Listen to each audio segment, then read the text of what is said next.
Друзья, приветствую и благодарю, что вы на канале Источник. Подпишитесь, чтобы не пропустить интересные, познавательные и увлекательные истории и рассказы. Приятного прослушивания. Форпост. Продолжение повести. 9 глава. Наступила осень. Там, где недавно золотились нивы, грустно серело жнивье. Во оврагах краснели кусты, аисты, гнездившиеся на овинах, улетели далеко на юг. В лесу, если где еще лес стоял нетронутый, редко бывало увидишь птицу. В поле тоже ни души, только кое-где на немецкой стороне бабы в синих юбках выкапывали последнюю картошку. Даже на железной дороге закончились главные работы. Насыпь уже возвели. Рабочие с тачками и лопатами разбрелись кто куда, а вместо них появились паровозы, подвозившие рельсы и шпалы. Вначале на западном краю насыпи виден был только черный, как из винокурни, дым. Через несколько дней между желтых холмов показалась труба, а немного позднее та же труба, но насаженная на огромный котел. Котел на колесах катился без лошадей, да еще тащил за собой чуть не 20 возов, груженных лесом, железом и людьми. Там, где он останавливался, люди соскакивали на землю, укладывали на насыпи бревна, приколачивали к ним рельсы, и котел ехал дальше. Овчаш изо дня в день присматривался к этим маневрам и, наконец, сказал Слимаку: «Вот это ловко! Покуда катят с горы, пускают груз без лошадей. Оно и правильно. К чему гонять зря скотину, раз придумали такое средство?» Но однажды котел с вереницей вазов остановился против оврага. Люди сбрасывали лейсы и шпалы, а он стоял, пыхтел и пускал дым. Простоял не меньше часу, и не меньше часу Овчаш смотрел на него, раздумывая, как же они теперь сдвинут его с места. Вдруг, с величайшему изумлению батрака, паровоз пронзительно свистнул и вместе с вазами пошел назад без чьей-либо помощи. Лишь теперь, словно сквозь туман, Мацик вспомнил, как когда-то галицийские косари рассказывали ему о машине, которая сама ходит. Еще пропили тогда его кровные деньги, на которые он собирался купить сапоги. И верно, сама она ходит, но зато уж и тащится, как старуха Собеская, утешал себя Овчаш. В душе, однако, он сильно опасался, все эти заграничные фокусы не кончатся добром для их округи. И хотя рассуждал он неправильно, опасения его сбылись. Вместе с появлением первого паровоза в округе началось воровство, о котором прежде тут и не слыхивали. От горшков, сушившихся на плетне, и запасных колес во дворе, все вплоть до птицы в курятниках и лошадей в конюшнях стало вдруг исчезать. У колониста Гёди из клети утащили ломоть свиного сала. Мартинчака, когда он навеселе возвращался в исповеди, какие-то люди с измазанными сажей физиономиями сбросили с телеги, сами сели в нее и уехали, должно быть, прямо в пекло. Не пощадили воры даже бедного портняшку Иойну недопежа. Напали на него в лесу и вырвали кровных 3 рубля. Слимаку первый паровоз тоже не принес ничего хорошего. Корма для скотины нельзя было достать. В то же время никто не брал у него зернов, в погребе стояло в кадушках и горкло непроданное масло. А птицу ели они сами, потому что на нее тоже не находилось покупателей. Всю деревенскую торговлю с местечком и железной дорогой захватили в свои руки немцы. У крестьян никто и смотреть не хотел ни зерно, ни молочные продукты. Слимак сидел в хате, ничего не делая, да и негде было работать, когда не стало имения. Располагался у печки, курил трубку и думал, всегда ли так трудно будет с сеном? Неужели так и не зайдет к нему ни один торговец за зерном, яйцами и маслом? Неужели никогда не кончится воровство? А тем временем, пока он со своей обстоятельностью обсуждал эти вопросы, немцы разъезжали по всей округе и продавали свои продукты. Воры тоже продолжали обкрадывать всех, кто только не держал ухо востро или не заводил надежных замков на амбарах и сараях. «Ой, не к добру идет», — говорила Слимакова. Как-нибудь образуется», — отвечал ей муж.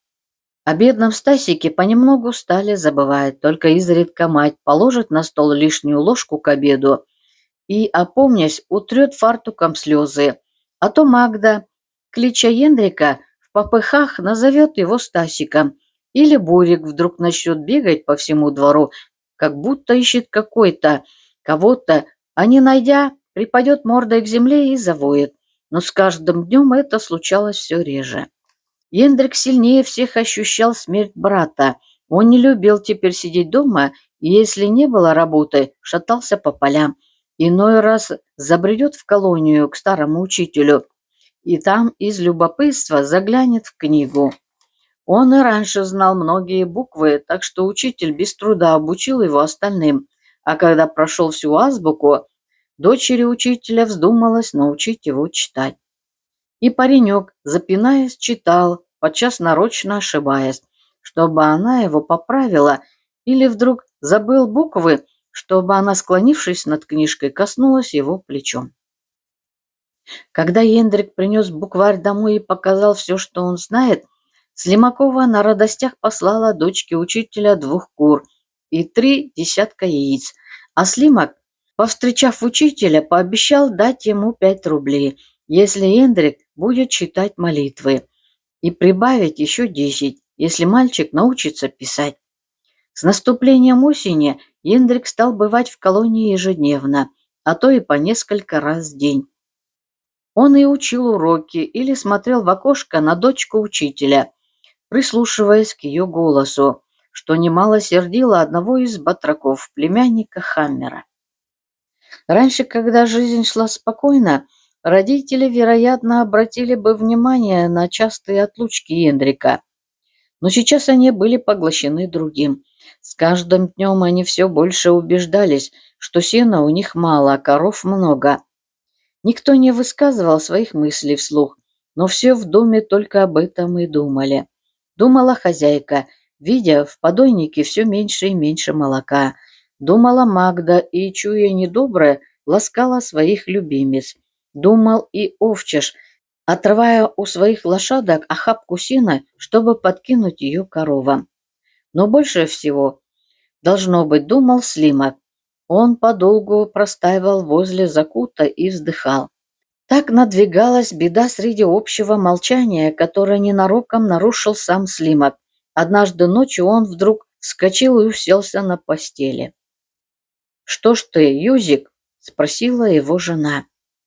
«Ох, приснилось мне, что у нас совсем нету сена, и вся скотина передохла.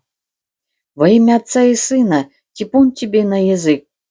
Нет, не хватит нам сена на 5 голов. Ничего не поделаешь», — сказал мужик. «Я и так и сяк прикидываю, все понапрасну. Что же ты будешь делать?»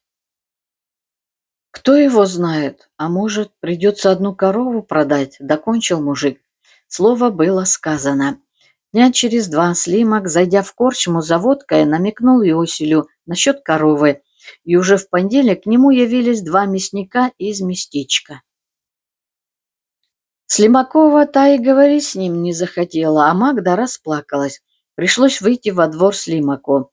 «Ну как, хозяин?» — начал один из мясников. «Вы хотите продать корову?» «Да кто его знает?» «Это которая? Покажите-ка». Слимак молчал. Тогда отозвался Овчаш. «Уж ежели продавать, так лысую».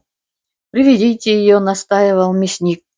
Мацик пошел в закут и через минуту привел злочастную корову. Она, казалось, была удивлена, что ее вывели во двор в необычное время. Мясники осмотрели лысую и, посовещавшись в чем-то, спросили цену. «Кто ее знает?» — отвечал Слимак. «Чего тут много толковать? Сами видите, корова старая, 15 рублей дадим». Слимак снова умолк, и снова его выручил Овчаш, начав торговаться с мясниками. Евреи божились, тянули и дергали корову во все стороны, и, наконец, перессорившись друг с другом, дали 18 рублей. Один накинул веревку на рога, другой хватил ее палкой по спине и в путь. Корова, видимо, почуяла кровавую развязку и не хотела двинуться с места. Сначала она повернула за куту, но мясники потащили ее к воротам. Тогда она заревела так жалостно, что овчаш побледнел и, наконец, уперлась всеми четырьмя ногами в землю, с тоскою глядя на хозяина, выкатившимися от ужаса глазами. Из хаты донесся плач Магды. Хозяйка не решилась даже выглянуть во двор. А Слимаку при виде выдыхающейся загнанной коровы чудилось, будто она шепчет: «Хозяин, хозяин, гляньте-ка, что со мной делают эти евреи. Уводят меня отсюда, на убой гонят. 6 лет я у вас прожила, и все, что вы хотели, делали вам на совесть. Так теперь вы вступитесь за меня, спасите от погибели, хозяин, хозяин». Слимак молчал. Поняв, что ее ничто не спасет, корова в последний раз оглянулась на свой закут и побрела за ворота. Когда она, шлепая по грязи, поплелась по дороге к местечку, за ней потащился и Слимак. Он шел в отдалении, сжимая в кулаке деньги, и думал: «Стал бы я тебя продавать, кормилица ты наша, благодетельница, как бы не боялся пущей беды. Не я виноват в твоей погибели. Господь Бог прогневался на нас и одного за другим посылает на смерть». Время от времени корова, словно не веря самой себе, оглядывалась назад на свой двор, и Слимак снова шел за ней следом, все еще колеблясь в душе, не отдать ли евреям деньги и не забрать ли скотину.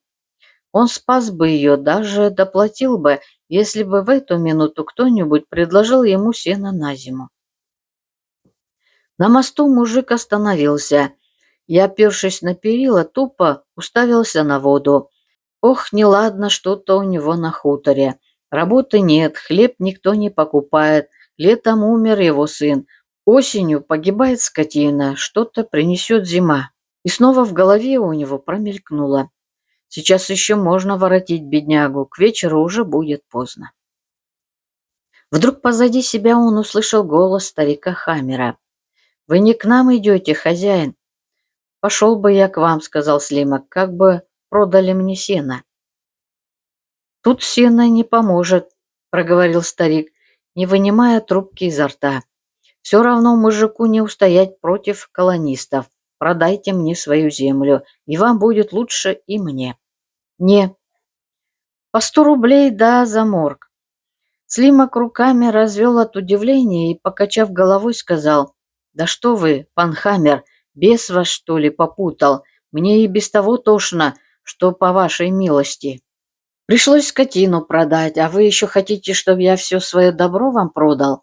Да я на пороге у себя помру, ежели мне придется уходить из хаты, а коли выйду за ворота, так прямо и везите меня на погост.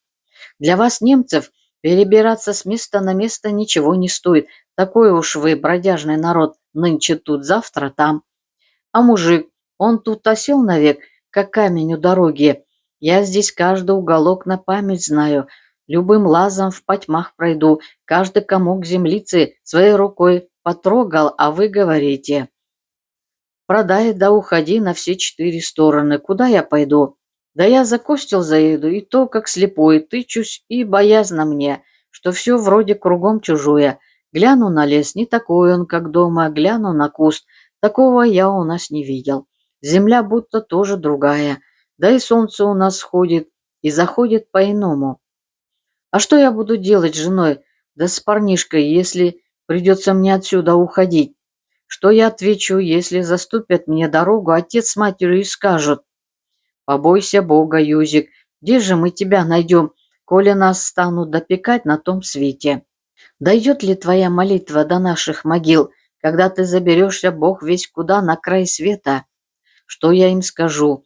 Что я скажу Стасику, который из-за вас тут голову сложил?» Хамер, слушая его, трясся от гнева, так что чуть было не уронил свою трубку. «Что ты мне басни рассказываешь?» — закричал он. «Мало разве ваших мужиков продали хозяйство, ушли на Волынь и живут там сейчас по-барски? Отец к нему с того света придет, слыхано ли это? Ты смотри, как бы из-за твоего упрямства тебе самому не погибнуть и меня не сгубить. Из-за тебя, сын мой, отбился от рук. За землю платить нечем, соседи меня изводят.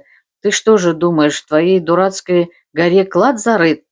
Я хочу ее купить, потому что это лучшее место для ветряной мельницы. Даю ему по 100 рублей, цена небывалая, а он мне рассказывает, что в другом месте он жить не может. Проклятый. Сердитесь, не сердитесь, а я своей земли не продам. Нет продаж, крикнул Хаммер, грозя ему кулаком. Но тогда уже я не куплю, а ты и года возле нас не проживешь. Он повернулся и пошел домой. И мальчишке своему скажи, чтобы не смел шляться в колонию, прибавил старик, останавливаясь. Не для вас я привез сюда учителя. Эка важность, ну и не будет ходить, раз вы ему воздуха жалеете в хате, проворчал Слима. Да для него мне и воздуха жалко, выходил из себя Хаммер. Отец дурак, так пусть и сын будет дурак. Они расстались. Мужик до того разозлился, что даже корову теперь не жалел. Пусть ей там глотку перережут, коли так, бормотал он про себя. Но, сообразив, что корова ничем не виновата в его ссоре с Хаммером, снова вздохнул. Из хаты доносились вопли. Это плакала Магда от того, что хозяйка отказала ей от места. Слимак молча уселся на лавку, а жена продолжала толковать девушке. «Харчей-то у нас хватит, это что говорить? Но где я для тебя денег возьму на жалование да на подарки? Ты сама посуди, девка ты взрослая, на Новый год тебе надо прибавить жалование. А нам не то что прибавить, но и вовсе нечем платить. Да сейчас у нас и делать тебе нечего, раз корову продали. Ты, стала быть, завтра или послезавтра сходи к дяде, продолжала хозяйка, расскажи про нашу беду. Покупать, мол, у нас ничего не покупают, заработка никакого нет, а корову пришлось отдать мясникам. Все расскажи, поклонись ему в ноги и проси, чтобы он тебе хорошее место подыскал. И что не раньше, то и лучше. А смилуется над нами Господь, ты опять к нам воротишься. Ого, пробормотал овчарь, слушая из угла. Нет уж, раз уйдешь, не вернешься. И, помолчав, прибавил. Видать, и мне уж недолго у вас хозяйствовать. За коровой Магда, а за Магдой я. «Полно, Мацик, живи себе, да живи!» — прервала его хозяйка. «За лошадьми все равно кому-нибудь. Надо ходить. И не отдадим тебе жалование этот год. Получишь за 2 на будущее. Магда, иное дело. Она девка молодая, ей того и надо, и другого, чего же ей сохнуть в нужде». «Это то верно», — подтвердил, поразмыслив немного овчаш. «И знать, добрые вы люди, ежели при таком горе первая дома у вас, ее девичий век не заедать». Слимак молчал, удивляясь уму жены, которая сразу смекнула, что Магде уже нечего у них делать. И в то же время ужас охватил его при мысли, что так быстро разваливается их хозяйство. Долгие годы они работали, откладывая на 3-ю корову и на работницу. Одного дня оказалось достаточно, чтобы обеих выгнать из дому. Либо я столярничать примусь, либо Ксенса спрошу, что делать, либо уж сам не знаю что. Только что же мне Ксенс скажет? Хоть я и обедню закажу за добрый совет, так обедню мне Ксенс пропоет, а совета все равно не даст. Да и где Ксенсу его взять? А может, оно еще само образуется? Наверное, образуется. Господь Бог, он как отец, начнет бить. Так уж бьет, кричи, не кричи, покуда руку себе не отмахает. А там, смотришь, опять смилостивится. Надо только терпения набраться и оттерпеть свое. Так размышлял Слимак, раскуривая трубку. Жаль ему было Магду, еще жальче корову, вспомнились ему и Лук, и Стасик, и страшившие его немцы. Но что было делать? Только покорно ждать, пока все само собой образуется. Вот он и ждал. К началу ноября Магда простилась со Слимаками. Она ушла к дяде, а от дяди на новое место. Хате и след ее простыл. Лишь изредка хозяйка спрашивала себя, правда ли, что тут в горнице жил Стасик, что у этой печки возилась какая-то Магда, а в закуте стояли 3 коровы. Между тем в окрестностях участились кражи, и Слимак со дня на день собирался купить в местечке щеколды и замки для конюшни и риги или хотя бы вытесать брусья и на ночь задвигать ими двери. Воруют у других, так и меня могут обворовать, думал мужик, и даже протягивал руку за топором, чтоб хотя бы вытесать засов. Но всегда оказывалось, что либо топор далеко, либо рукой до него никак не достать, и на этом он успокаивался. Иной раз, наслушавшись рассказов о кражах, Слимак надевал зипун и лез в сундук за деньгами, чтобы купить щеколды. Но потратив в такое тяжелое время несколько рублей, при одной мысли об этом его начинало мутить. Он скорее убирал деньги на дно и снимал зипун подальше от соблазна. «Придется обождать до весны», — говорил он, «а на это время авось Господь нас помилует и упасет от убытка, да и овчас с буриком укараулят, ого, их-то не проведешь». Словно подтверждение этих слов бурик выл и лаял всю ночь напролет, а овчаш поднимался по нескольку раз на ночь и, накинув на плечи зипун, обходил двор. Однажды в темную глухую ночь, когда с неба сеялся дождь, смешанный со снегом, а на земле стояла грязь по щиколотку, бурик вдруг бросился куда-то к оврагам и залился отчаянным лаем. Овчаш вскочил со своей подстилки и, догадавшись по бешеному лаю, что кто-то притаился за ригой, разбудил Слимака. Вооружившись кольями и топорами, спотыкаясь и скользя по слякоти, они прошли следом за собакой. Вдруг она заскулила, как будто ее ударили. «Воры!» — шепнул Мацик. Одновременно послышались шаги. Было похоже, что двое несут какую-то тяжесть. «На, поди сюда! На!» — подманивал кто-то бурика. Но, почуяв за собой хозяев, пес бросился еще большей яростью. «Поймаем их?» — спросил Мацик Слимака. «Или не стоит связываться?» «Кто же их знает, сколько их там?» — ответил Слимак. В эту минуту в колонии Хаммера зажглись огни. На дороге послышался конский топот и крики. «Лови! Держи его!» «Стой!» — заорал Овчаш, а Слимак, высунувшись вперед, гаркнул. «Эй вы, что за люди?» В нескольких шагах от него на землю упало что-то тяжелое, а из темноты донесся голос. «Погоди, швабский сторож, ты еще узнаешь, что мы за люди!» «Хватай его!» — крикнул Слимак. «Бей его!» — завопил Овчаш, и они вслепую двинулись к оврагу. Но воры уже бросились наутек, ругая Слимака, на чем свет стоит. Тотчас же примчались верхом немцы, а Ендрик выскочил во двор с зажженной лучиной. Все столпились за Ригой, и при свете багрово пылавшей лучиной разглядели в грязи заколотого Борова. «О, наш Боров!» — воскликнул Фриц Хаммер. «Утащили у вас?» — спросил Слимак. «Закололи и утащили, хотя в доме горели огни.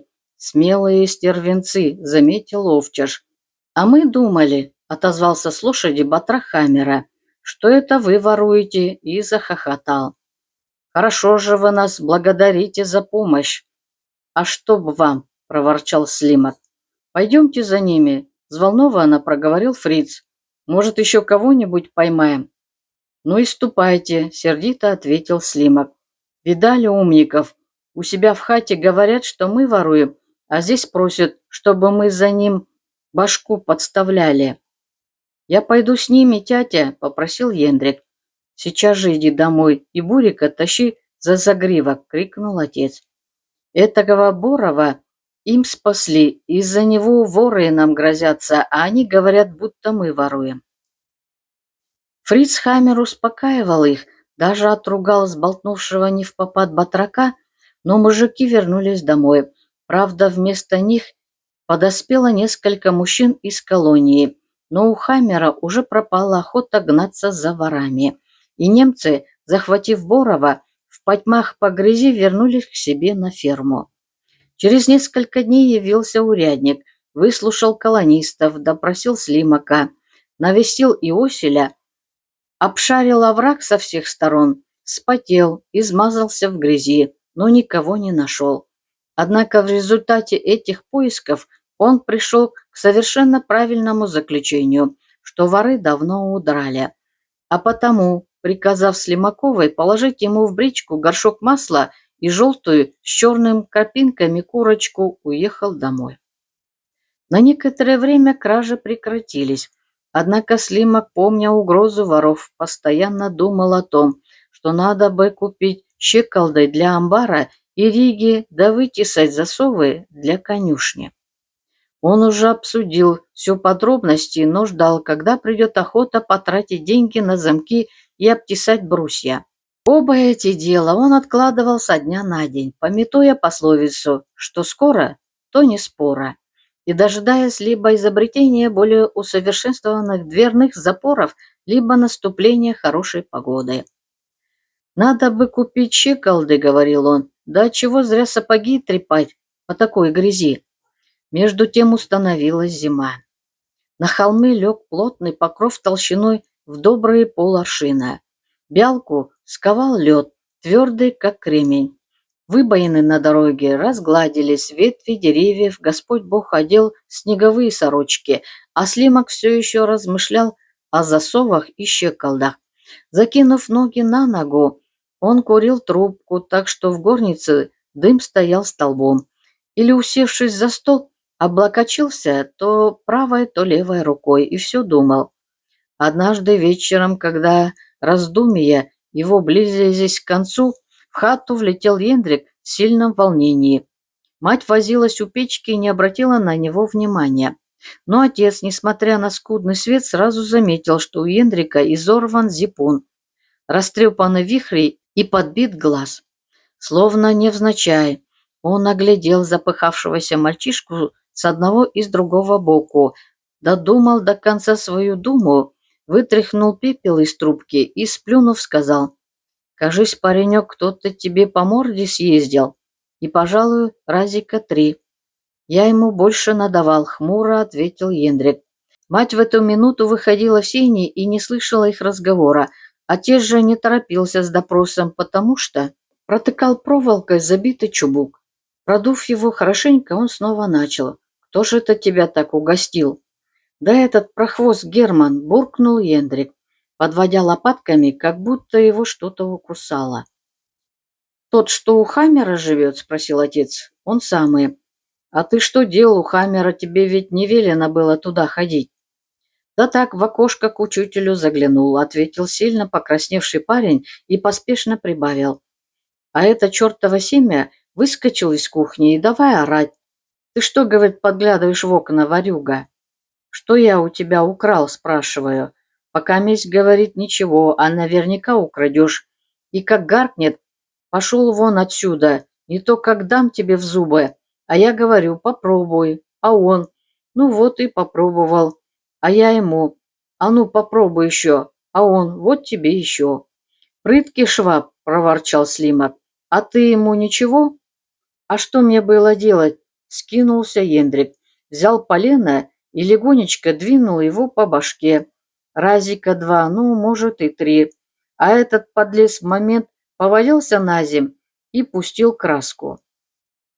Я хотел было еще ему подсыпать, чтобы не представлялся, но тут выскочили из хаты эти, как их там, фриц, тот даже ружье схватил, ну, я и задал дёру. «И не догнали тебя?» «Ну да, так они догнали, когда я улепетывал, словно заяц». «Наказание с этим мальчишкой», — проговорила мать, выслушав его рассказ. «Дождется он, что швабы его исколотят». «А что они ему сделают?» — ответил отец. «На ноги он попроворнее их, ну и удерет, коли понадобится». Он набил трубку и снова принялся раздумывать о ворах, засовах и щеколдах. Однако на завтра ровно в полдень к хутору подошли Фриц Хаммер, его брат Вильгельм и батрак Герман. У батрака вся голова была обмотана тряпкой, и только чуть-чуть виднелся один глаз. Все трое остановились у ворот, а Фриз закричал, подзывая Овчажа. «Эй ты, скажи хозяину, чтобы вышел!» Слимак слышал крик и выскочил из хаты, подпоясывая на ходу рубашку. «Чего вам?» – спросил он. «Идем в суд жаловаться на твоего разбойника», – сердито ответил Фриз. «Вот погляди, как он изувечил Германа. А это свидетельство от фельдшера, что раны опасные», – сказал он, показывая мужику лист бумаги. «Посидит он теперь в тюрьме, ваш Ендрик. На дочку учителя вздумал заглядываться. Пусть-ка теперь из-за решетки поглядит», — невнятно бубнил Герман сквозь повязку, закрывшую всю его физиономию. Слимак слегка встревожился. «Постыдились бы», — сказал он, — «из-за таких пустяков ходить в суд. Герман тоже ведь дал ему раза два по морде, а мы в суд не идем». «Ну да, дал я ему в самый раз», — бубнил Герман. «А где у него синяки, где кровь, где свидетельство фельдшера?» «Хороши», — говорил Слимак, — «когда мы вашего Борова спасли, никто из вас не сказал уряднику, что это мы. А чуть парнишка побаловался, стукнул Германа палкой, вы уже в суд бежите. Видно, у вас одна цена за Борову, что человеку», — отрезал Фриц. «А у нас не разрешается увечить людей. Вот посидит в тюрьме, так отучится разбойничать хамская морда». И все трое отправились в волость. После этого случая Слимак забыл о ворах, засовах и щеколдах и стал раздумывать о том, что сделает суд с его Ендриком. Нередко он звал Овчажа и с ним советовался. «Знаешь, Мацик, — говорил он, — я так смекаю, что ежели в суде попросят нашего мальца, стало быть, Ендрика, против этого Верзилы Германа, может, нашему ничего не будет?» «А как же ничего и не будет?» — поддакивал батрак. «А все-таки, — продолжал Слимак, — любопытно бы знать, какое могут быть наказания за побои». «Головы не снимут, — отвечал Овчаш, — да и нечего такому ему не следует. Помнится, что, когда Шимон Кравчик избил до крови Войтика, так Шимона на 2 недели посадили в каталажку, а когда Потоцкая, Анжеева баба, изувечила горшком маколоквянку, ей только велели заплатить штраф». Слимак призадумался и, помолчав, сказал: «Это правильно, у нас тоже бывало. Подерутся люди, но никого за это не сажали. Я только того боюсь, что немец-то, пожалуй, подороже мужика». «А с чего же это нехресь будет дороже?» «Нет, как там ни говори, ты вспомни, как их сам урядник обхаживает. С Гжибом и то он так не разговаривает, как с Хаммером». «Это правильно, но и урядник тоже смотрит по сторонам, да с глазу на глаз, и скажет, что немец мразь». «У немцев-то свой царь», — заметил Слимак. «Ну и ихний царь против нашего ничего не стоит. А наверняка знаю, когда я лежал в больнице, был там один солдат, так он всегда говорил, куды ему». Последнее замечание несколько успокоило Слимака. Тем не менее, он не переставал размышлять о наказании, которого мог подвергаться Ендрик, и в ближайшее воскресенье вместе с женой и сыном отправился в Костел, чтобы узнать мнение людей, более сведущих в судебных делах. Дома остался один Овчаш, нянчить сиротку и присматривать за горшками в печке. Было уже за полдень, когда во дворе яростно залаял Бурик. Он хрипел и бесновался так, словно его кто-то дразнил. Овчаш выглянул в окно и увидел возле хаты незнакомого человека, одетого по-городскому. На нем был длинный заячий полушубок, из-под выдвинутого на брови рыжего башлыка почти не видно было лица. Батрак вышел в сени. «Чего вам?» «Сделайте милость, хозяин», — ответил незнакомец, — «выручите из беды. Тут неподалеку от вашей хаты у нас ломали сани, а ночью у меня утащили из кузова топор, так что самому мне нечем чинить». Овчаш с недоверием посмотрел на него. «А вы откуда, издалека?» — спросил он. «6 миль отсюда. Едем с женой. к родным еще за 4 мили. Ежели выручите доброй водкой, вас угощу да колбасой. Упоминание о водке несколько ослабило подозрительность Мацика. Он покачал головой, еще немного помешкал, но в конце концов, ради спасения ближнего, оставил сиротку в хате и, прихватив топор, пошел за проезжим. Действительно, неподалеку стояли сани, запряженные в одну лошадь, а в санях сидела, съежившись, какая-то баба, закутанная еще плотнее, чем ее муж. Увидев Овчажа, баба плаксиво забормотала, благословляя его, а проезжий поступил гораздо учтивее и сразу выпил с Мациком из большой бутылки. Батрак для приличия отнекивался, однако, приложившись к бутылке, потянул так, что слеза прошибла, а затем принялся чинить сани. Работы оказалось немного, всего-то на полчаса, но проезжие не знали, как и благодарить его. Баба дала Овчажу кусок колбасы и 4 баранки, а муж ее, расчувствовавшись, сказал: «Немало я ездил по свету, но такого славного мужика, как ты, брать, еще не встречал. За это я дам тебе кое-что на память. Нет ли у тебя, братец, бутылки?» «В хате, пожалуй, найдется», — ответил Мацик, дрогнувшим от радости голосом, чувствуя, что ему оставят водки. Проезжий согнал бабу с сиденья и достал черную бутылку из толстого стекла. «Пойдем», — сказал он батраку. «Подари мне, сделай одолжение, несколько гвоздей на случай, если опять сломаются сани, а я тебе за твою помощь дам такого зелья, что куда до него водки. Тут тебе вместе и водка, и лекарство». Они быстро зашагали к хате, и незнакомец продолжал: «Голова ли, живот ли у тебя заболит? Ты сейчас же опрокинь рюмку этого питья. Сон ли пропадет, горе ли у тебя какое, лихорадка ли трясет? Глотни только моего снадобья, и вся хворь, как пар, из тебя выйдет. Но ты смотри, береги его», — говорил проезжий, не давая кому попало. «Это тебе не сивуха. Еще мой дед-покойник выучился его настаивать у монахов в Радечнице. Даже от дурного глаза помогает, все равно, как святая вода». Незаметно они дошли до хутора. Мацик отправился в хату за гвоздями и бутылкой, а незнакомец остался во дворе, небрежно оглядывая дворовые постройки и отгоняя Бурика, который бросался на него, как бешеный. В другое время ярость пса заставила бы Овчажа призадумываться, но сейчас он не мог заподозрить гостя, который за пустячную работу дал ему водки и колбасы, да посулил чудодейственного питья.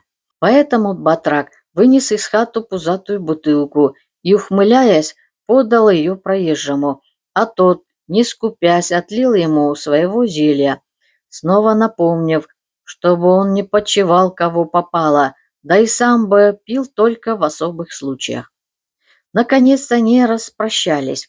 Незнакомец побежал к саням, а Овчаж заткнул бутылку тряпицей и спрятал в конюшне под кормушкой.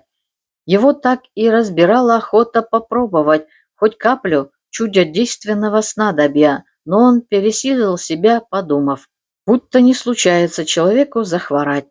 Приберегу я лучше на такой случай. Тут Мацик выказал незаурядную силу воли, но как на беду. Слимаки замешкались в костеле, и бедняге не с кем было словом перемолвиться.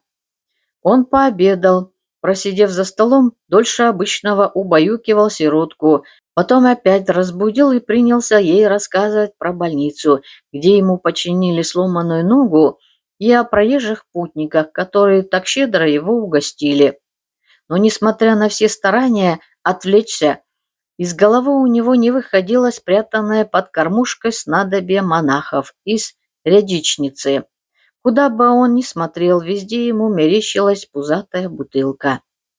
Она выглядывала из-за горшков в печке, зеленела на стене, поблескивала под лавкой, чуть ли не стучала в окно, а бедный Мацик только жмурился и говорил про себя: «Отстань ты, пригодится на черный день». Перед самым закатом Овчаш услышал издали веселую песню. Он выбежал за ворота и увидел возвращавшееся из Костела семейство Слимака. Они остановились на горе, и, казалось, их темные силуэты спустились в снег с багрового неба. Ендрик, задрав голову и закинув за спину руки, шагал по левой стороне дороги. Правой стороной шла хозяйка в расстегнутой синей кофте, из-под которой виднелась сорочка, еле прикрывавшая грудь. Сам хозяин, сдвинув шапку на бекрень и подобрав полы зипуна, словно собирался спуститься в пляс, несся вперед, перебегая с левой стороны на правую и с правой на левую, и при этом распевал во всю глотку: «За авином, за амбаром, что ты льнешь ко мне за даром? Заору благим я матом, прибегут папаша с братом. Хоть сердись, хоть не сердись, как упрусь я, ты смиришься». Батрак смотрел на них и смеялся не над тем, что они перепились. Нет, ему было приятно, что им так весело и хорошо живется на свете. «Знаешь, Мацек», — заорал издали Слимак, заметив, что он стоит у ворот, «знаешь, Мацек, ничего нам швабы не сделают». Он подбежал к Овчажу и грузно оперся на его плечо. «Знаешь, Мацек», — продолжал хозяин, направляясь вместе с ним к хате, «встретили мы в Костеле Ясика Гжиба. Прохвост порядочный, но хороший парень. Как мы сказали ему, что Ендрик вздул Германа, он на радостях выставил нам целую четверть водки и клялся истинным богом, что на суде Ендрика отпустят. А уж Ясик в этом знает толк. Недаром он писал в конторе, да и сам не раз бывал под судом за всякие штуки. Ого, уж он-то знает. Пусть только этих прохвосты засадят меня в каталажку, я им покажу». Выпалил сильно раскрасневшийся Ендрик. «Не болтай ты зря», — накинулась на него мать. «Еще когда-нибудь они и в самом деле погорят на тебе и подумают». В таком настроении они вошли в хату и уселись за стол. Но сегодня все-таки не ладилось. Хозяйка, подавая щи, больше налила на стол, чем в миску. У хозяина совсем пропал аппетит, а Ендрик забыл, в какой руке полагается держать ложку. Он перекладывал ее из одной руки в другую, облил зипун, овалил ногу отцу и, наконец, отправился спать. К примеру его и замедлили последовали родители, и через несколько минут вся семья Слимака спала как убитая. Овчаш остался в одиночестве, опять ему не с кем было перекинуться словом, и опять вспомнилась пузатая бутылка под кормушкой. Напрасно он старался прогнать эту мысль, мешая догорающие угли в печке или заправляя фитиль в потрескивающей лампе. От храпа Слимака его клонило ко сну, а носившийся в хате запах водки наполнял его сердце невыразимой тоской. Тщетно пытался он рассеять невеселые думы, как мотыльки над огнем. Они кружились над его головой. Позабудет он о больнице, сокрушается о покинутой найденке, позабудет о бедной сиротке, начинает тужить о своей горькой доле. «Ну ничего не поделаешь», — пробормотал наконец Батрак, «надо и мне ложиться спать». Он завернул ребенка в тулуп и пошел в конюшню. Ощущая теплое дыхание лошадей, он улегся на тюфяк и закрыл глаза. Все напрасно. Сон не шел к нему, потому что рано еще было спать. Наконец, ворочаясь сбоку на бок, Мацак нечаянно задел рукой бутылку с питьем монахов. Он отодвинул ее, но бутылка, нарушая закон инерции, все назойливее лезла ему в руки. Он хотел покрепче заткнуть ее тряпицей, но непонятным образом тряпка осталась у него в пальцах, а когда он машинально поднес бутылку к глазам, чтобы посмотреть, что с ней происходит, горлышко удивительного сосуда само прыгнуло ему в рот, и Мацак, даже не думая, что делает, проглотил изрядную толику целебного снадобья. Проглотил и поморщился в темноте.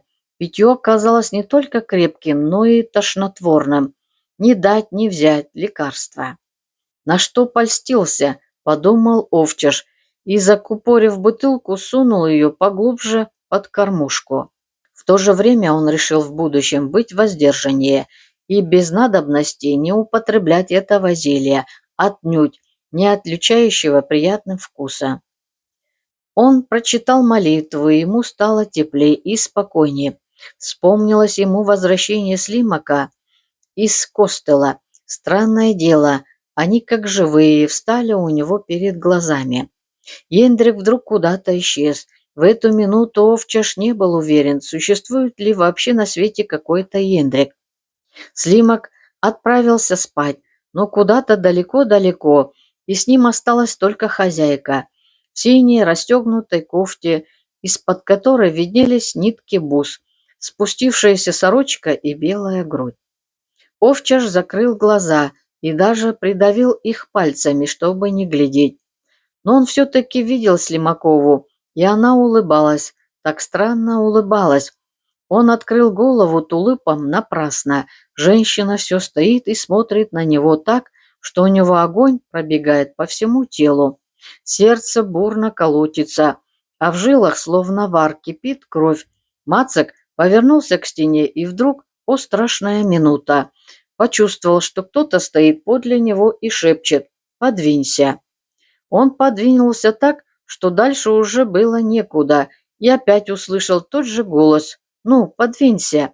«Куда я подвинусь, раз тут стена?» — спрашивает Мацек. «Подвинься же!» — шепчет тихий, нетерпеливый голос, и в то же время теплая рука обнимает его за шею. И вот Овчажу кажется, что его подстилка закачалась, летит, летит, летит. Боже, куда же он падает? Нет, он не падает, он несется по воздуху, легкий, как перышко, как дым. Он открывает глаза и видит, над снежными холмами в темном небе искрятся звезды. Откуда же небо, когда он лежит в запертой конюшне, а все-таки небо видно? Но каким образом? Нет, его снова не видно, опять кругом темнота. Он хочет двинуться и не может. Да и зачем двигаться, раз ему и так хорошо? Есть ли на свете хоть что-нибудь, ради чего стоило бы пошевельнуть пальцем? Нет ничего такого, нет. Или, вернее, есть, но только одно – это сон, который… В эту минуту им овладел сон настолько глубокий, что ему хотелось бы никогда не просыпаться. Ах, ах, как трудно дышится, но он засыпает, засыпает, засыпает. Он спал без сновидений, должно быть, часов 10 подряд. Разбудило его ощущение боли. Мацек почувствовал, как кто-то сильно его встряхнул. Потом пнул ногой в бок и в голову, наконец дернул за руки, рванул за волосы и заорал над ухом: «Ну, вставай, вор проклятый, вставай!» Овчаш попробовал встать, но вместо этого повернулся на другой бок. Тотчас же удары по голове и стряхивания возобновились с еще большей силой, и чей-то сдавленный голос, так показалось батраку, снова закричал: «Ну, вставай ты, чтоб тебе сквозь землю провалиться!» Мацек поднялся и сел. Голова у него отяжелела, как камень, глаза резала от дневного света, и он их снова закрыл, подперев голову рукой. Он пытался собраться с мыслями. В первую минуту ему показалось, что он угорел. Но вот снова его ударили кулаком по лицу, раз и еще раз. Мацек с трудом открыл глаза и увидел, что бьет его Слимак. Мужик обезумел от гнева. «Вы за что меня бьете?» — с изумлением спросил Мацек.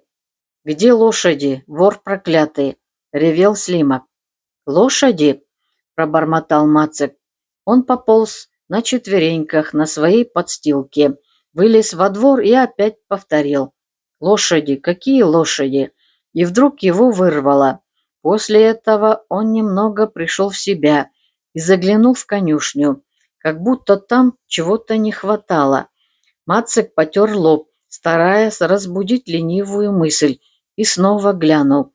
Конюшня была пуста. «А лошади где?» — в свою очередь спросил Овчаш. «Где?» — рявкнул Слимак. «Ты своих дружков спроси, куда они их угнали, вор!» Батрак растерянно развел руками. «Я лошадей не угонял», — сказал он. «Всю ночь я не выходил отсюда. что-то со мной неладно, видать, я захворал. Он покачнулся, но удержался, схватившись за косяк. «Нечего тут болтать. Чего дурака валяешь? Не видишь разве, что лошадей у меня украли?» — кричал, кипя от гнева Слимак. «Ворам-то надо было ворота отомкнуть, да через тебя лошадей провести. Никто тут ворот не отпирал и лошадей через меня не выводил. Накажи меня, Бог, коли я вру», — сказал Овчаш, ударяя себя кулаком в грудь. И вдруг заплакал. В эту минуту из-за Риги показались Ендрик и Слимакова. «Тятя!» — крикнул, подбегая мальчик. «Бурик околел, лежит под забором».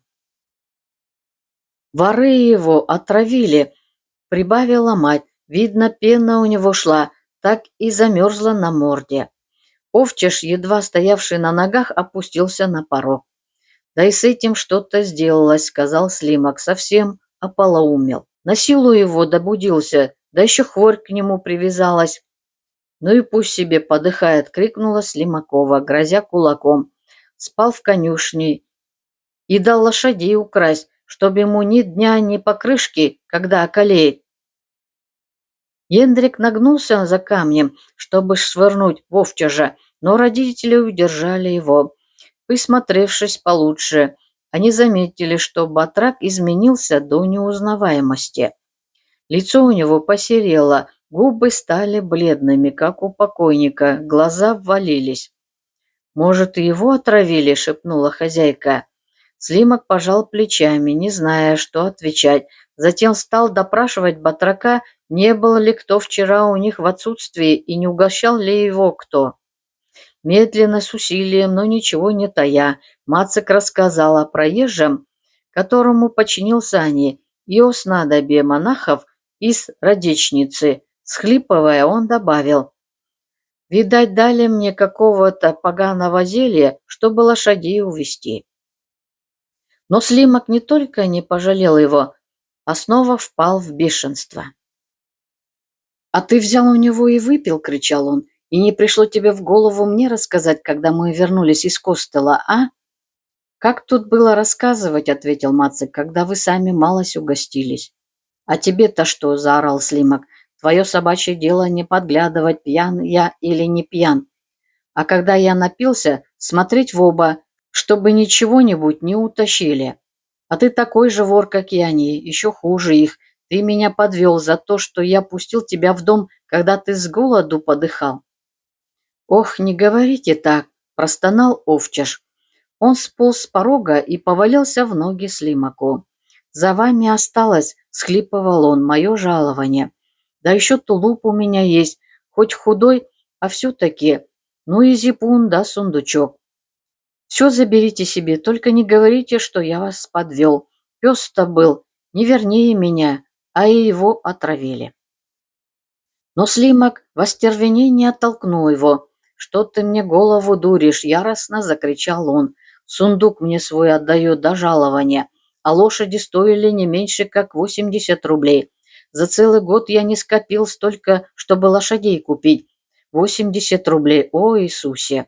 80 рублей отдать из-за этого прощелыги? Будь ты мне сын родной, а не бродяга приблудная, и то бы я тебя не простил.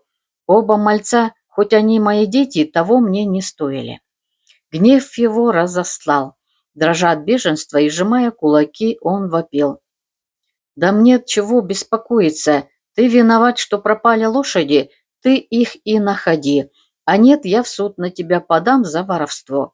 Ступай куда хочешь, ищи как знаешь, но без лошадей на глаза мне не показывайся, убью. Себя загублю и убью. До того ты мне омерзел из-за этой кражи, что вот схвачу топор и башку тебе раскрою. И щенка этого забирай, Зоськина ублюдка, а то сдохнет. Оба убирайтесь вон. С лошадьми вернешься, все тебе прощу, а без них придешь, лучше удавись, но мне на глаза не попадайся». «Я буду искать», — молвил Мацик, надевая трясущими руками ветхий тулуп. «Авось Господь Бог мне поможет».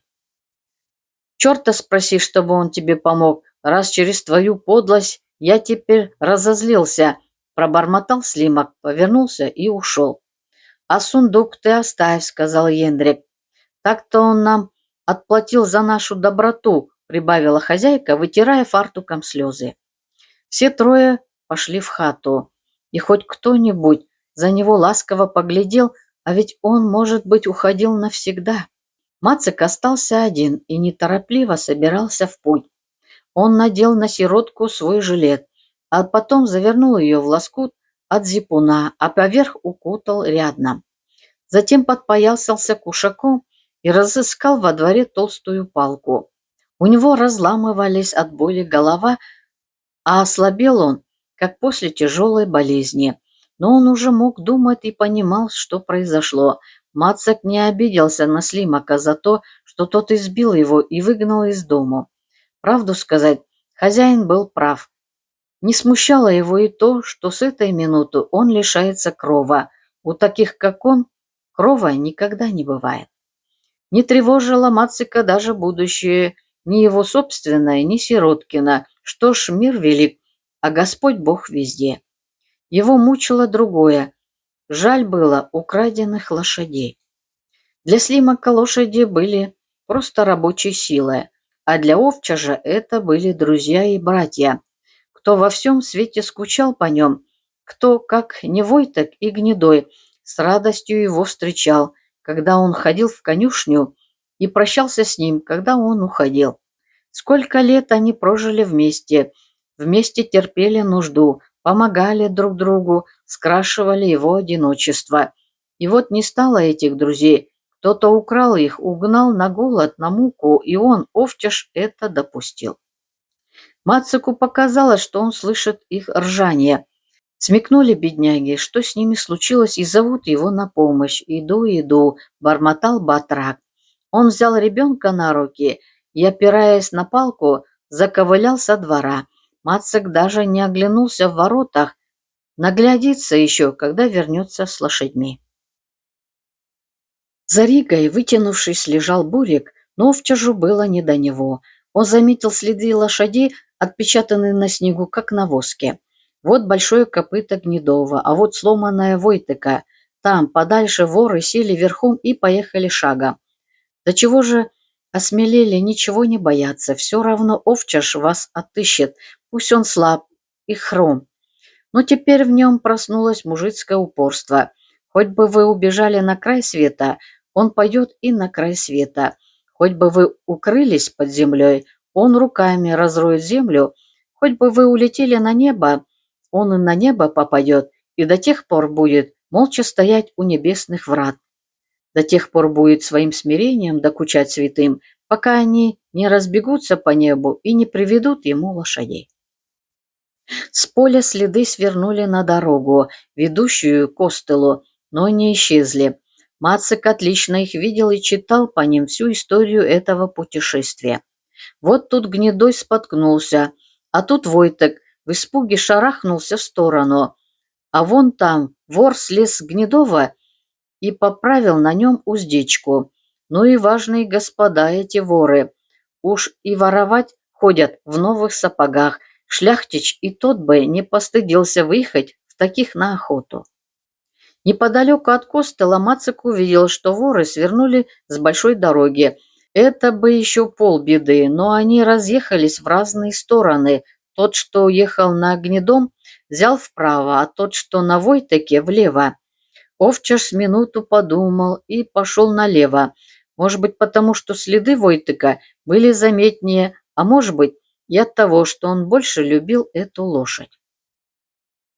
Около полудня, продолжая идти по следу, Мацик очутился близ той деревни, где жил кум Слимака, староста Гроховский. Крюк был небольшой, и Мацик решил зайти к Гроховскому, рассчитывая, что ему дадут поесть. Он и сам успел проголодаться, да и сиротка уже несколько раз принималась хныкать у него на руках. Старосту он застал дома как раз в то время, когда его ругала жена. Просто так, без особой причины. Огромный мужик сидел у стены на лавке, опершись одной рукой на стол, а другой на окно, и слушал бабью брехню с таким вниманием, как будто ему волости читали рапорт. Однако внимание это не было искренним. Всякий раз, когда Голова жены устремлялась вслед за горшками в печку. Гроховский подтягивался, зевал или ударял себя кулаком по голове, морщась так, как будто эта болтовня ему давно уже осточертела. При чужих жена уступала старости, чтобы не срамить его звание. Поэтому Гроховский обрадовался Овтяжу, велел его покормить чем-нибудь горячим, а девочке дать молока. Когда же батрак сообщил, что у Слимака украли лошадей и что он, Мацик Овтяж, идя по следам воров, зашел к своему старости посоветоваться, Гроховский угостил его копченой свининой и водкой. Он готов был даже составить протокол, но, к сожалению, дома у него, он выразился, не было канцелярских принадлежностей и бумаги. Затем он пригласил Мацика для секретного разговора в боковушку, где они шептались не менее часу. Оказалось, что Гроховский давно уже выслеживает воровскую шайку и даже знает ее главарей, но пока ничего с ними сделать не может. Никто из них не пойман с поличным, и что еще хуже, какие-то влиятельные люди ставят ему палки в колеса. Он назвал Мацику фамилию проезжего, который за починку саней уподчевал его 5 радичницким монахам, и объяснил, что ехавшая с ним баба, его жена, вовсе не баба и не жена, а попросту брат Иосилева Шурина, переодетый в женское платье. Теперь Мацик понял, почему молодой Гжиб вчера после обедни с такой охотой угощал обоих слимаков и напоил их до пьяна. Но он поклялся старости, что до поры до времени рта не раскроет. «Если подать в суд, — заключил Гроховский, — эти прохвосты увернутся, но мы сами найдем на них управу. Подстережем в укромном местечке и первым делом установим, кто ворует. Тогда и лошади отыщутся, ты о них не горюй». Овчаш поклонился ему в ноги и сказал: «Все сделаю, что прикажете, староста, хоть бы пришлось мне голову сложить». «Ты сделай так», — напутствовал его староста. «По следу мимо моей хаты незачем идти. Я и без того знаю, он ведет к Иосилеву Шурину. Но любопытно мне знать про другой след, направо от дороги. Не приведет ли он нас к какому-нибудь из колонистов или к тому еврею, что караулит остаток леса? Иди, брат, по тому следу как можно дальше, а в случае, на что набредешь, сейчас же дай мне знать. Воровское гнездо невелико, к завтраку ты обернешься». «И лошадей назад заберем?» — спросил Мацик. «Из кишок у них вытерем», — ответил староста, и глаза его грозно блеснули. Было уже около 2 часов, когда Мацик, распрощавшись, ушел. Гроховский намекнул было жене, что не худо бы оставить сиротку у них, но баба так на него накинулась, что он умолк. Овчаш опять закутал девочку в зипун и рядно посадил ее на левую руку, в правую взял палку и пошел. Выйдя на большую дорогу, он сразу отыскал следы Гнедова и проходил с часок, сообразил, что конюшня у воров должна быть где-то поблизости, потому что следы тут смешались. Сперва он удалился от дороги, потом приблизился, потом опять отошел, свернул в лес и, наконец, очутился во враге по другую сторону железнодорожной насыпи. Мороз все крепчал, но Мацик так разгорячился от ходьбы, что не замечал холода. По нему время от времени проносились тучи, тогда на землю сыпался снег, но вскоре снова переставал. Мацик торопился, чтобы не занесло следов, и все шел, глядя себе под ноги, не обращая внимания на то, что темнеет и снег валит все гуще. Он очень устал и поминутно присаживался, но ему все чудилось ржание Гнедова, и он снова срывался с места. Один раз оно раздалось совсем близко или послышалось от того, что у него трещала голова. И Мацик из последних сил пошел, уже не разбирая следов, прямо на голос. Чем скорее он бежал, тем естественнее становилось ржание. Он карабкался на холмы, пробирался сквозь цеплявшийся на него кустарник, падал, опять поднимался и шел на голос. Наконец ржание умолкло, И тогда Мацик увидел, что находится во враге по колено в снегу и что наступила ночь. С большим трудом он взобрался на холм, чтобы осмотреть кругом и не заблудиться, но увидел лишь снег и разбросанные кое-где кусты. Снег справа и слева, снег позади, впереди и под ногами, а вокруг темнота. Из-за туч не видно ни звездочки, на западе погасла вечерняя заря. Куда ни глянь темнота, да снег, да черные пятна кустов. Мацик хотел было спуститься с холма, но в одном месте ему показалось чересчур круто, а в другом не продраться сквозь заросли. Наконец он набрел на удобный спуск, нащупывая дорогу палкой. Он прошел шагов 10 и упал с высоты нескольких аршин. Счастье еще, что снегу в этом месте было по пояс, не то он разбился бы насмерть вместе с ребенком. Сиротка испугалась и тихонько захныкала. Голосок у нее был все такой же слабый, а в сердце Мацика закралась тревога. «Заплутать-то я не заплутал», — думал он. «Места тут все знакомые, наши же овраги. Да как выбраться отсюда?» И он снова двинулся, но уже оврагами, то по колено в снегу, то по щиколотку, а иной раз и повыше колена. Так-то он шел с полчаса, пока не выбрался на утоптанное место. Мацик присел на корточки, пошарил рукой и узнал собственные следы. «Вот уж путанная дорога», — пробормотал он и направился по другому проходу во враг. Некоторое время он снова шел прямо, пока не наткнулся на какую-то выемку в снегу под горой. Ощупав рукой откос и яму, Мацик сообразил, что это то самое место, где он недавно свалился с оврага. Вдруг послышался какой-то шорох. Овчаш насторожился. Нет, это шелестят ветви над головой. Вверху поднялся ветер и нагнал тучи. Снова посыпал мелкий сухой колючий снег, впивавшийся в руки и в лицо, как рой комаров. «Неужто пришел мой последний час?» — подумал Овтяш. «Но нет», — прошептал он, — «мне еще лошадей надо отыскать, чтобы меня вором не считали». Он укутал сиротку, которая крепко уснула, хотя на руках ей было неудобно, и тряска, и снова побрел по оврагам просто так, без цели, лишь бы идти. «Тоже я не дурак, садиться», — бормотал он, — «а то чуть что сядешь, сразу замерзнешь, а я лошадей и воров не брошу». Колючий снег валил все гуще и уже облепил Мацика с головы до ног.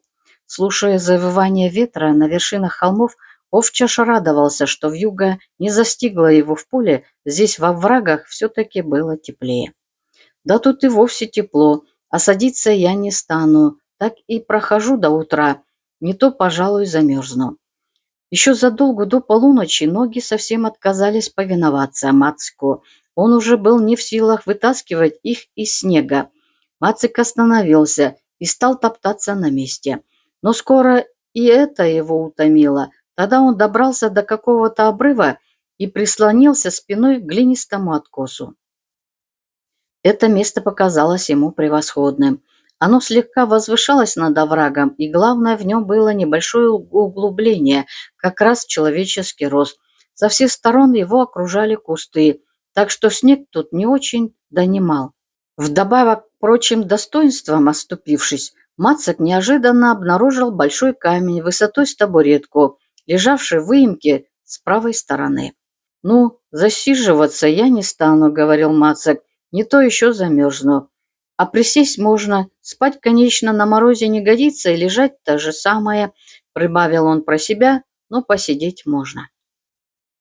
И он спокойно уселся, натянул шапку на уши и плотнее закутал продолжавшую спать сиротку, решив, что сначала минутку отдохнет, потом минутку потопчется на месте, потом снова отдохнет, снова потопчется и так дождется утра. «Только бы не уснуть», — бормотал он. В углублении снег не проникал. Здесь, казалось, было даже теплее, чем снаружи. Окоченевшие ноги стали как будто отходить, и теперь Мацик ощущал уже не холод, а легкий зуд, словно муравьи ползали по его подошвам. Они проползли между пальцами и забегали по всей ступне. Сначала залезли на сломанную ногу, потом на здоровую и дошли до колени. Вдруг невесть откуда взявшийся муравей забегал у него по носу.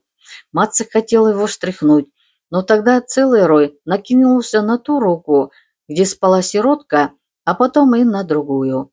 Овчаш не отгонял их, зачем, раз это покалывание не позволяло ему уснуть. И, наконец, оно было даже приятно.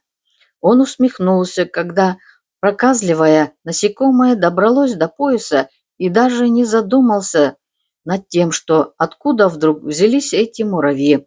Мацик знал, что сидит во враге среди кустов, и не мудрено, что тут был муравейник, а о том, что стояла зима, он как-то позабыл.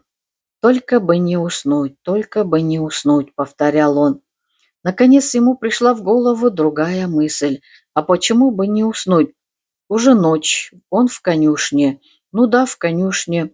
Но сюда вот-вот придут воры, и Мацик ждет их, сжимая в руке страшную дубину. А чтобы не проспать, он не ложится и сидит на чурбане. Ого, вот слышится чей-то шепот. Это воры. Вот они уже отворили ворота в конюшню. Виден снег на дворе. Мацик припал к стене, сжимает свою дубину. Ну, он им задаст. Но воры, видно, смекнули, что Мацик не спит, и ушли. Какое там ушли? Попросту удрали и топочут так, что земля гудит. Овчаш засмеялся и подумал, что теперь ему можно уснуть или, по крайней мере, спокойно подремать. Он уселся поудобнее, задувшись в уголок, и обеими руками прижал сиротку к груди, чтобы не упала. Ему надо хоть минутку поспать, уж очень он устал. Потом он мигом вскочил, потому что его ждут дела. Но какие? Что мне надо было сделать, вспомнил он. Пахать? Нет, уже вспахано. Лошадей напоить? Ну да, лошади. После полуночи ветер разогнал тучи, и на небе показался краешек луны. Тусклый свет ударил прямо в глаза Мацику, но он не пошевелился. Вскоре луна вскрылась за холмом, снова налетели тучи со снегом, но Мацик по-прежнему не двигался. Он сидел в выемке, прислонясь к стене, и обеими руками обнимал сиротку. Наконец зашло солнце, но Мацик и теперь не шелохнулся. Казалось, он с изумлением смотрит на железнодорожное полотно, оказавшееся в шагах в 50 от него. Солнце уже высоко поднялось, когда на путях показался обходчик. Заметив мужика, он окликнул его, но Мацик молчал. Тогда обходчик спустился с насыпи и подошел ближе. Издали, еще не доходя до него, он несколько раз крикнул: эй, отец! Напились вы, что ли?» Наконец, словно не веря своим глазам, он ступил в выемку и потрогал Мацика рукой.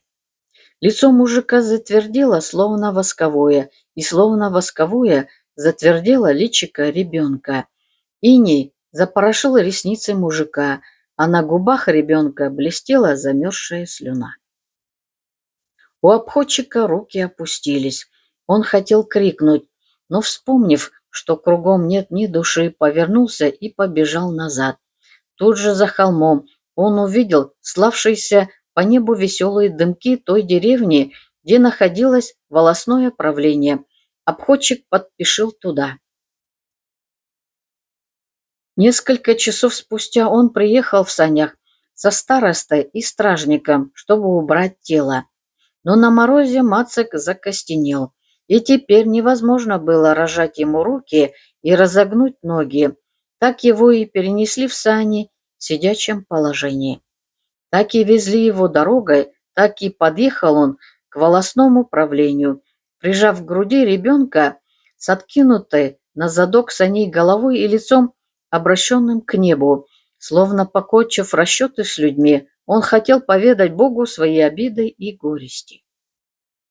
Когда сани с несчастным прибыли на место, перед правлением собрались кучка мужиков, баб и евреев, а в стороне от них волостной старшина, писарь и староста Гроховский. Узнав, что замерз какой-то мужик с ребенком, Гроховский сразу догадался, что это Овчаш. и с сокрушением рассказал собравшим историю батрака. Слушая его, мужики крестились, бабы причитали. Даже евреи отплевывались, и только Ясик Гжиб, сын богача Гжиба, покуривал шестигрошовую сигару и усмехался. Он стоял, засунув руки в карманы барашковой куртки, выставлял вперед то одну, то другую ногу, обутую в сапоги выше колен, дымил свои сигары и усмехался. Мужики неодобрительно посматривали на него и ворчали, что ему, мол, и покойники стали нипочем. Но бабы, хоть и негодовали, они могли на него сердиться, и вправду парень был как картинка. Высокий, стройный, широкоплечий, лицо кровь с молоком, глаза словно васильки, русые усы и бородка, будто у шляхтича. Этакому красавцу-парню впору бы управляющим быть или хоть винокуром, а мужики между собой шептались, что этот прохвост рано или поздно а подохнет под забором. Неладно, что-то сделал Слимак. Как же это он выгнал беднягу, да еще сироткой в этакую стужу, промолвил старшина, внимательно посмотрев мертвецов. И очень даже неладно, загудели бабы. Обозлился человек, на лошадей у него украли, вступился какой-то мужик. Лошадей ему все равно не вернуть. А что две души погубил, так погубил, крикнула в ответ какая-то старуха. У немцев выучился, прибавила другая. Теперь будет совесть его грызть до самой смерти, подхватила третья. Гроховский становился все мрачнее, наконец он заговорил. Не так его Слима гнал, так сам он рвался выследить тех воров, что лошадей у нас уводят. И с отвращением, хотя и украдкой, он бросил взгляд на Ясика Гжиба. Тот скинул на него глаза и огрызнулся вслед. Так и со всяким будет, кто вздумает чересчур усердно ловить конокрадов, их не поймает и сам пропадет. Ничего, дойдет черед и до конокрадов. Не дойдет. Уж больно они народ ловкий, возразил Ясик Гжиб. Бог даст, дойдет, настойчиво повторил Гроховский. А вы не очень кричите, а то как бы и вас не обворовали, засмеялся Ясик. Может, и обворуют, но сперва пусть Богу помолятся, чтобы послал мне крепкий сон. Во время этого разговора стражник ушел в управление, волосной писарь с превеликим вниманием разглядывал покойников, а старшина поморщился так, словно раскусил перец. Наконец он сказал, показывая на сани: «Надо бы этих горемык сразу отвезти в суд. Там и начальник, и фельдшер, пускай делают с ними, что полагается. Ты поезжай», — обратился он к владельцу саней, «а я с писарем догоню вас. Это первый случай у меня в волости, чтобы так вот кто замерзал». Владелец саней почесал затылок, но ему пришлось повиноваться. Да и до суда было не так далеко, всего версты 2. Он подобрал вожжи, стегнул лошадей и сам пошел рядом с санями, стараясь пореже оглядываться на своих седаков. Вместе с ним отправился староста и еще один мужик, которого вызывали в суд по делу о порче ведра в чужом колодце. Увидев, что они тронулись, стражник вышел из правления и догнал их верхом. В то самое время, когда старшина отправлял покойников из волости в суд, уезд по этапу выслал в волость дурочку Зоську. Через несколько месяцев после того, как она оставила ребенка на попечение Овчажа, ее посадили в тюрьму. За что? Ей это не было известно. Зоську обвиняли в нищенстве, в бродяжничестве, в распутстве, в покушении на поджог. И всякий раз, когда раскрывалось новое преступление, ее переводили из тюрьмы в арестантскую или из арестантской в тюрьму, затем из тюрьмы в больницу, из больницы снова в арестантскую, и так целый год. Ко всем этим странствиям Зочка относилась с полным равнодушием. Но когда ее переводили в новое помещение, она в первые дни беспокоилась, получит ли работу, Потом ею снова овладела тупая вялость, и большую часть суток она спала на нарах или под нарами, в коридоре или на тюремном дворе. А вообще ей все было совершенно безразлично. Однако время от времени Зоське вспомнился брошенный ребенок. Ее тянуло на волю, и тогда она впадала в бешенство. Один раз в таком состоянии она неделю не ела, в другой раз хотела удавиться, в третий едва не подожгла тюрьму. Тогда ее отправили в больницу и, вылечив застарелую рану на ноге, по прошествии нескольких месяцев, в течение которых она ознакомилась еще с 2 или 3 тюрьмами, выслали по месту рождения под надзор. И вот Зоська шла из уезда в родную деревню под конвоем 2 мужиков, из которых один нес пакет с предписанием, а другой его сопровождал. Она шла по большаку рваном зипунишке. На одной ноге у нее был башмак, а на другой чуня. На голове дырявый, как решето, платок. Ни сильный мороз, ни вид знакомых мест не производили на нее никакого впечатления. Она глядела прямо перед собой и, подоткнув полы зипуна, быстро, словно спеша домой, шагала по дороге, то и дело обгоняя своих конвоиров. Если она чересчур забегала вперед, конвоир ей кричал: «Ты куда разлетелась?» Тогда Зоська останавливалась и стояла столбом посреди дороги, пока ей снова не приказывали идти. «Видать, совсем одурела», — сказал один из сопровождавших ее мужиков, тот, что нес пакеты из уезда. «Да она сроду такая, а вот насчет черной работы ничего, не хуже людей», — ответил второй, издавна знавший Зоську, так как сам был из той же волости. И они заговорили о другом. До волостного правления оставалось не более версты. Из-за покрытого снегом холма уже виднелись почерневшие трубы хат, когда навстречу Зоське и ее конвоирам показался стражник верхом, а за ним сани с трупом овчажа и ребенка. Зоська, по-прежнему опережая конвоиров, прошла мимо, но мужики при виде необычного зрелища остановились и вступили в разговор со старостой. «Господи помилуй!» — воскликнул один. «Да кто ж этот бедняга?» «Овчаш, батрак Слимака», — ответил староста.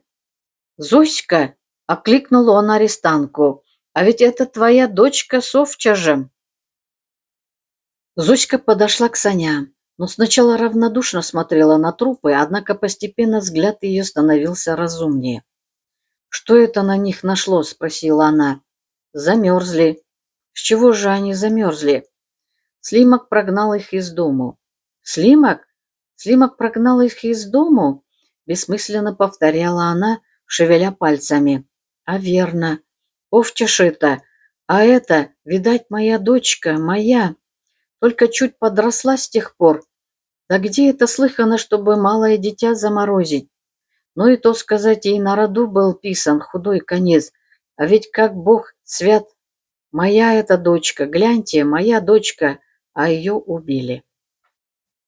Мужики, покачивая головами, прислушивались к лепету Зоськи. Наконец староста сказал: «Ну, пора в путь, будьте здоровы, поедем, кум Мартин». Кум Мартин, подобрав вожжи, взмахнул кнутом, но в эту минуту Зоська вдруг полезла в сани к покойникам. «Ты что делаешь?» — гаркнул конвоир, схватив ее за зипун. «Да это моя дочка!» — закричала Зоська, цепляясь за сани. «Ну и что твоя?» — сказал староста. «Тебе один путь, ей другой». «Моя дочка!» — вопила Зоська, обеими руками держась за сани. Лошади вдруг тронули. Зоська упала в снег, но успела ухватиться за полозья, и сани поволокли ее за собой. «Будет тебе беситься!» — заорал конвоир и побежал за Зоськой со старостой и другим мужиком. «Моя дочка, отдайте мне мою дочку!» — кричала помешанная, не отпуская полозья. Мужики с трудом ее оторвали, и сани укатили. Зоська хотела подняться и убежать за ребенком, но один из конвоиров сел ей на ноги, а другой схватил за руки. «На что она тебе, дура? Убеждали они Зоську: ребенка не воскресишь. «Моя дочка, Слимок ее заморозил, чтоб его Господь наказал, чтоб ему самому так замерзнуть!» — кричала Зоська, вырываясь из рук конвоиров. Но когда сани скрылись из виду, она понемногу стала затихать. Посиневшее от мороза лицо ее приняло медный оттенок. Исчез лихорадочный блеск в глазах. Наконец она совсем успокоилась и впала в обычную апатию. А когда стихло шуршание полозьев, Зоська поднялась с покрытой снегом земли и, равнодушная, как всегда, быстро зашагала к волосному управлению, лишь изредка тяжело вздыхая. «Уже и позабыла», — пробормотал мужик, несший пакет. «Иной раз дураку-то лучше на свете», — ответил его спутник. И они оба умолкли, слушая, как скрипит снег под ногами.